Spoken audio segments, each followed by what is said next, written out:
ونصلي ونسلم على سيدنا ومولانا رسوله النبي الأمين المتين الحنين الكريم الرؤوف الرحيم. أما بعد فأعوذ بالله من الشيطان الرجيم. بسم الله الرحمن الرحيم. قال الله تبارك وتعالى في كلامه المجيد والنجم. صدق الله مولانا العظيم. إن الله وملائكته يصلون على النبي يا أيها الذين آمنوا صلوا عليه وسلموا تسليما. اللهم صل على سيدنا ومولانا محمد وعلى آل سيدنا ومولانا محمد مبارك وسلم عليه. الصلاة والسلام عليك يا سيدي يا رسول الله وعلى آلك وأصحابك يا سيدي يا حبيب الله.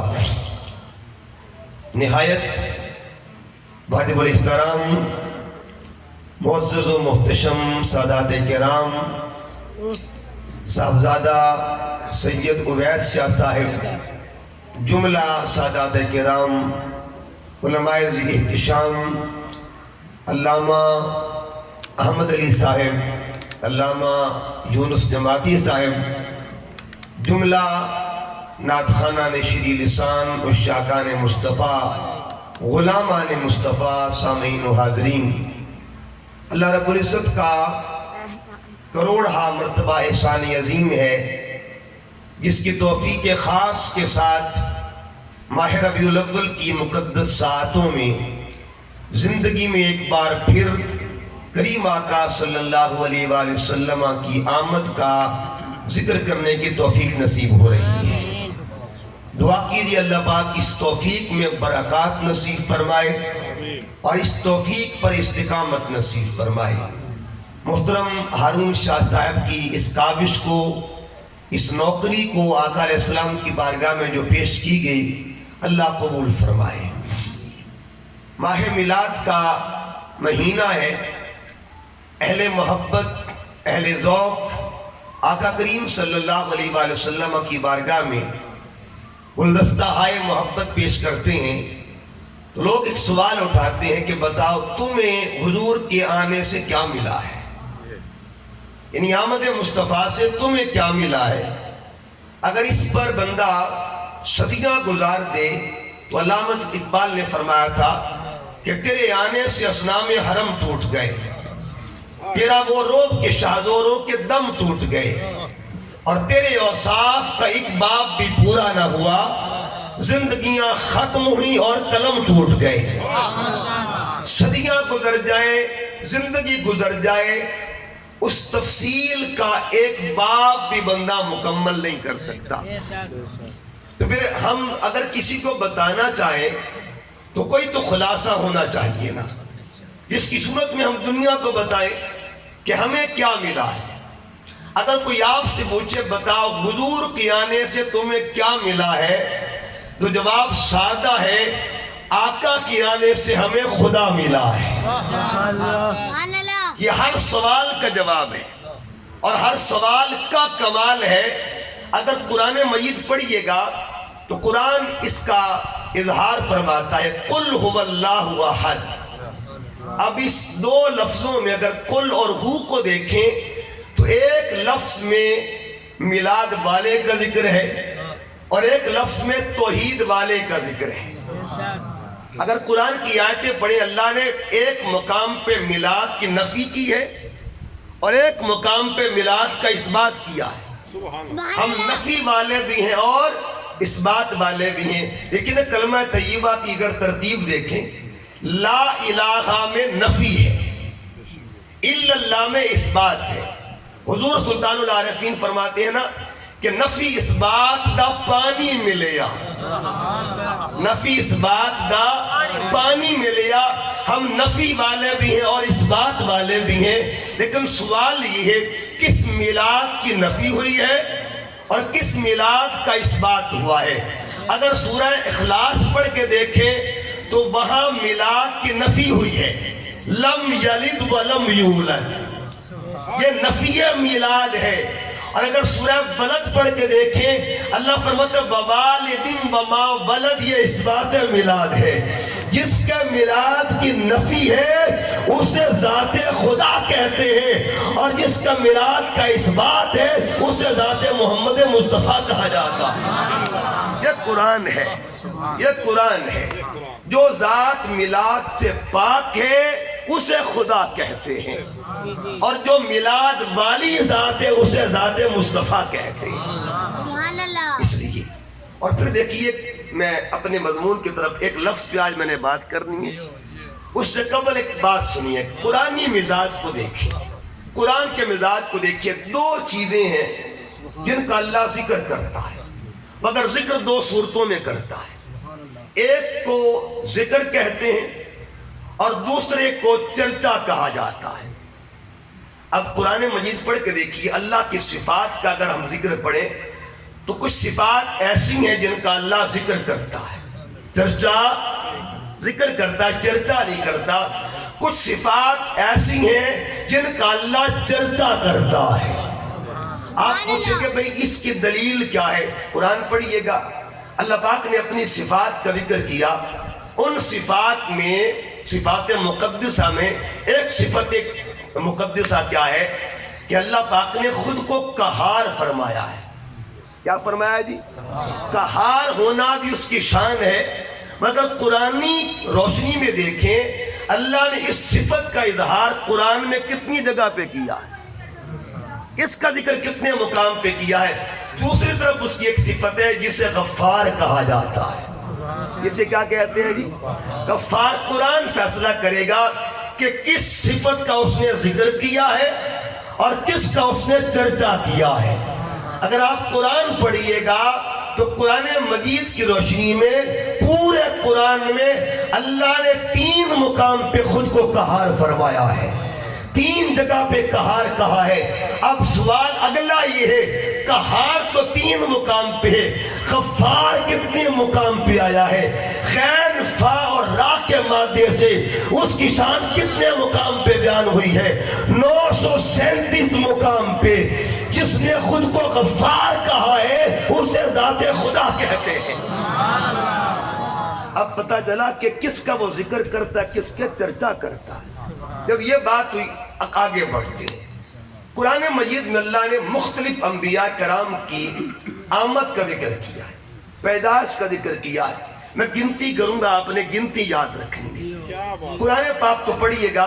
حضرت آدم علیہ السلام کی پیدائش کا ذکر اللہ نے فرمایا کتنی آیتوں میں؟ 71 آیتوں میں. 71 آیتوں میں حضرت آدم کی پیدائش کا ذکر ہے. 71 آیتوں میں پیدائش کا ذکر ہے. کچھ پہلے پارے میں ہے، آگے کچھ سورہ آراف میں آ جاتے ہیں. مختلف صورتوں میں اللہ نے ذکر کیا، آگے جا کے 14ویں پارے میں آ جاتا ہے. مختلف مقام پہ ذکر کیا. 71 آیتوں میں حضرت آدم کی پیدائش کا ذکر ہوا ہے. کوئی پوچھے کہ وفات کا ذکر کتنی آیتوں میں ہوا ہے؟ حضرت آدم کی وفات کا ذکر کتنی آیتوں میں ہوا ہے؟ پورے قرآن میں ایک آیت بھی ایسی نہیں ہے جس میں جناب آدم کی وفات کا ذکر ہوا. اب یہ مزاج قرآن ہے.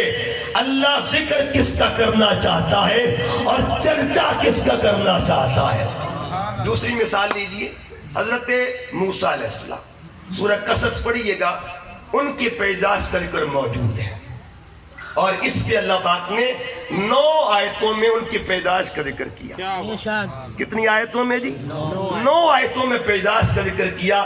اگلا سوال، جناب موسیٰ کی وفات کا ذکر کتنی آیتوں میں ہے؟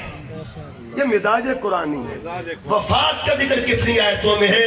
تو پورے قرآن میں جناب موسیٰ کی وفات کا ذکر تمہیں نہیں ملے گا. پھر تیسری مثال لیجئے، حضرت زکریا علیہ السلام، ان کی پیدائش کا ذکر ہے قرآن پاک میں کتنی آیتوں میں؟ 13 آیتوں میں. سبحان اللہ. کتنی آیتوں میں جی؟ 13 آیتوں میں ذکر ہے. کچھ سورہ آل عمران میں ہے, کچھ سورہ مریم میں ہے. 13 آیتوں میں ان کی پیدائش کا ذکر ہے. وفات کا ذکر ایک آیت میں ہے. کتنی آیتوں میں ہے؟ ایک آیت میں ہے. تو جس کا رب ذکر کرنا چاہتا ہے اسے وفات کہتے ہیں, جس کا چرچا کرنا چاہتا ہے اسے آمد کہا جاتا ہے. ابھی تو میں مقتدیوں کی بات کر رہا ہوں, امام تک تو پہنچا ہی نہیں ہوں. آئیے ایک اور مقام دیکھتے ہیں, اور وہ ہے حضرت عیسیٰ علیہ السلام. کیا نام ہے حضرت عیسیٰ علیہ السلام؟ آپ زمین پر رہے. بعض مختلف روایات میں بعض نے 27 سال لکھا, بعض نے 37 سال تک لکھا. آپ نے 27 سال گزارے دنیا میں, اب پھر آسمان پہ چلے گئے, اور اب بھی آسمان پہ جلوہ گر ہیں. کتنے سال ہو چکے ہیں؟ اس وقت تک 2100 سال گزر چکے ہیں. آسمان پہ گئے ہوئے کب آئیں گے؟ قرب قیامت میں آئیں گے. اب اگلی بات, علماء بیٹھے ہیں, جب زمین پہ آئیں گے تب عمر کتنی ہوگی ان کی؟ روایات کیا کہتی؟ عمر وہی ہوگی جو یہاں تھی. اس جہان کا اصول لاگو ہوگا, اس جہان کا اصول لاگو ہوگا. وہ جہان اور ہے, یہ جہان اور ہے. جن کا مقتدی لاکھوں کروڑوں سال گزارے, عمر کی سمجھ نہیں آ سکتی تو بتا امام کی سمجھ کیسے آ سکتی؟ امام کی شان کا عالم کیا ہوگا, امام کے مقام کا عالم کیا ہوگا؟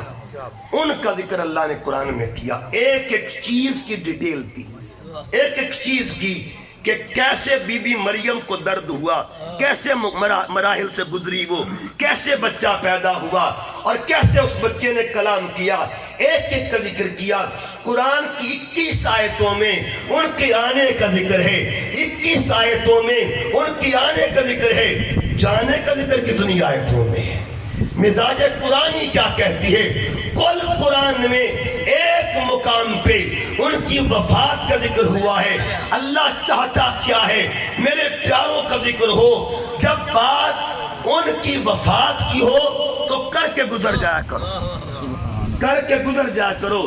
اور جب بات ان کی آمد کی ہو تو پھر گزرنا نہیں ہے, پھر جھنڈے لگانے ہیں, دھوم مچانی ہے, گج وج کا ذکر کرنا ہے. یہ مزاج قرآن ہے. جانے کا ذکر کرنا ہے اور آنے کا چرچا کرنا ہے.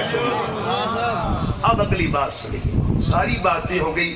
قرآن مجید کو پڑھیے گا. اللہ نے ہر پیغمبر جتنی بھی آیت ذکر ہے قرآن پاک میں, ان کی پیدائش کا ذکر کیا ہے, لیکن میرے آقا کے پیدائش کا ذکر نہیں کیا. ذکر نہیں کیا, بلکہ ایک درجہ اور دیا ہے.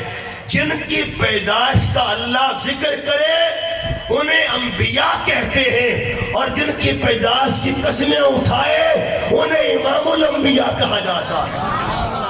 فرمایا لا اقسم بهذا البلد وانت حل بهذا البلد ووالد وما ولد. چونکہ بات آج قسم کی ہے تو قسم کی بات شروع کرتے ہیں. اللہ نے اپنے محبوب کی شان میں کیا فرمایا؟ والنجم, قسم ہے مجھے نجم کی. یہ قرآن کی ترتیب بھی بڑی کمال اور خوبصورت ہے. اس قرآن کی ترتیب کو دیکھیں. یہ سورہ نجم کا تعلق 27ویں پارے سے. اس سے پچھلی سورت کا نام ہے طور. کیا نام ہے جی؟ طور. وہاں کس کا ذکر ہوا ہے, یہاں کس کا ذکر ہوا ہے؟ اور یہ قرآن مجید میں جو امتزاج ہے نا ان چیزوں کا, وہ کوئی اتفاقی نہیں ہے, بلکہ اس کے پیچھے بڑے معاملات ہیں. آپ سورہ اسراء کو پڑھیے گا. اللہ فرماتا ہے سبحان الذی اسرا بعبدہ لیلا من المسجد الحرام الى المسجد الاقصى الذي باركنا حوله لنريه من آیاتنا انه هو السمیع البصیر. یہاں تک بات محبوب کی تھی, ساتھ ہی فرما دیا وآتینا موسیٰ الکتاب. یہ دو ذکر قریب قریب کیوں ہے؟ کوئی اعتراض ہوگا. آپ پڑھیے سورہ 3 کو. اللہ فرماتا ہے والتین والزیتون وطور سینین وہذا البلد الامین. پیچھے طور کہہ دیا, آگے بلد الامین کہہ دیا. یہ دو ذکر قریب قریب کیوں ہے؟ فرمایا سمجھ نہیں آتی، ایک ذکر کلیم والا ہے کہ حبیب والا ہے۔ ادھر بطور کہا، ادھر نجم کہا، ادھر مکان کی بات ہوئی، ادھر شان کی بات ہوئی۔ جس کے مکان کا خدا ذکر کرے انہیں کلیم کہتے ہیں، جن کی شان کی قسم بیان کرے انہیں حبیب کہا جاتا ہے۔ والنجم، قسم ہے نجم کی۔ یہ نجم کیا ہے؟ لیکن اس سے پہلے قسم پہ بات کرتے ہیں۔ قسم دو طرح کی ہوتی ہے، ایک وہ جو حدود شریعت میں ہوتی ہے، اور شریعت میں قسم دو طرح کی ہوتی ہے۔ کتنی طرح کی قسم ہوتی ہے؟ دو طرح کی قسم ہوتی ہے۔ اس سے ہٹ کے کوئی قسم شرعی قسم نہیں بنے گی۔ فقہا لکھتے دو قسمیں، ایک قسم کا تعلق اللہ کی ذات کے ساتھ ہوتا ہے اور ایک کا تعلق اس کی صفات کے ساتھ ہوتا ہے۔ ورنہ اگر کوئی کہے مجھے میرے بچے کی قسم، یہ قسم شرعی نہیں ہے، اس کا شریعت سے تعلق ہی نہیں ہے۔ کوئی کہے مجھے میری ماں کی قسم، اس کا شریعت سے تعلق ہی نہیں ہے۔ دو قسمیں شریعت سے تعلق رکھتی ہیں جن پہ کفارہ